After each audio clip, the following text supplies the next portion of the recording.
ఆరోగ్యశ్రీ ఉసిరి ఓసారి సాగు చేస్తే 40 ఏళ్ల వరకు దిగుబడి.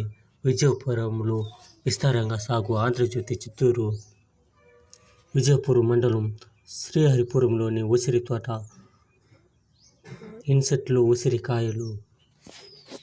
ఉసిరి ఔషధ గుణాలు ఎక్కువ విషయం అందరికీ తెలిసిందే. అలా అంటే ఉసిరి పంటను కొందరు రైతులు సాగు చేస్తూ మంచి ఆదాయాన్ని గడిస్తున్నారు. పైగా ఓసారి సాగు చేస్తే 40 ఏళ్ల పాటు దిగుబడి వస్తుందని రైతులు చెబుతున్నారు. తొలుత 5 ఎకరాలు 20 ఏళ్ల కిందట తమిళనాడుకు చెందిన ఈ విధంగా మనం కష్టపడి ఫలితం చేస్తే కొన్ని సంవత్సరాల పాటు ఆదాయం వస్తుందని చెబుతున్నారు. ఈ విధంగా